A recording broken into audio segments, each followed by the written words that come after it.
ఉత్సవాల్లో BRS party MLC Kalvakuntla Kavitha సందడి చేశారు. హైదరాబాద్లోని కర్మాన్ ఘాట్లో శుక్రవారం జరిగిన తీజ్ వేడుకల్లో పాల్గొని బంజారా మహిళలతో కలిసి ఎమ్మెల్సీ కవిత నృత్యం చేశారు. తీజ్ ఉత్సవాన్ని రాష్ట్ర పండుగగా ప్రకటించాలని తెలంగాణ జాగృతి అధ్యక్షురాలు బీఆర్ఎస్ పార్టీ ఎమ్మెల్సీ కవిత డిమాండ్ చేశారు. మళ్ళొకసారి హృదయపూర్వకంగా నమస్కారాలు. తీజ్ పండుగలో భాగంగా ఇక్కడికి ఇన్వైట్ చేసినందుకు మీ అందరికీ మనస్ఫూర్తిగా ధన్యవాదాలు తెలియజేస్తున్నాను. తీజ్ పండుగ చాలా మంచి సంస్కృతి. మన జీవితంలో ఎట్లయితే కష్టపడి ఒక చిన్న విత్తనం నాటితే అది పెద్దగా పైరుగా పంటగా చెట్టుగా ఎదుగుతుందో అది తెలిసే విధంగా తీజ్ ని మనం చేసుకుంటాం. ముఖ్యంగా ఆడపిల్లలందరూ కలిసి మరి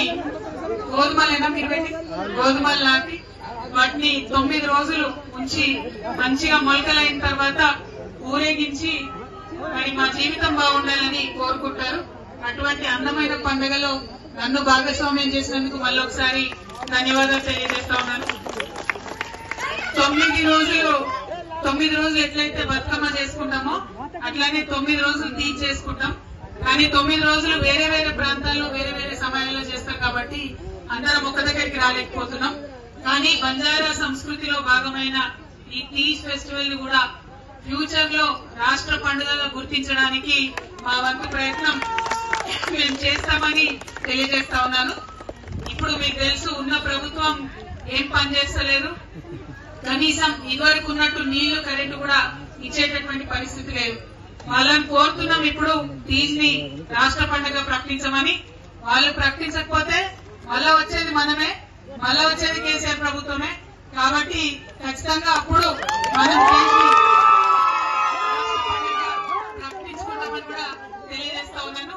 మళ్ళీ ఒకసారి ఈ అంజిరెడ్డి కాలనీ పవన్పురి కాలనీ వాసులందరికీ కూడా మరి మీకు ఇక్కడ ఉన్న కష్టాలన్నీ చెప్పిర్రు. 30 ఏళ్ల నుంచి ఇక్కడ ఉన్నా కూడా మరి ఏది కూడా ఇబ్బందికరంగా ఉంది పరిస్థితి అని చెప్పిర్రు. మీ ఇబ్బందులు తీర్చడానికి మీ సోదరిగా నా వంతు సహకారం తప్పకుండా ఉంటుంది. మంచి కార్యక్రమం తీసుకుందాం.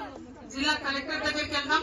స్థానికంగా ఉన్న నాయకులందరినీ కూడా ఇక్కడ మొబిలైజ్ చేసి కలెక్టర్ గారి వెంటబడి మీకు వసతులు వచ్చే విధంగా నా ప్రయత్నం చేస్తానని తెలియజేస్తున్నాను. Thank you. జై తెలంగాణ, జై శివలాల్, జై తెలంగాణ.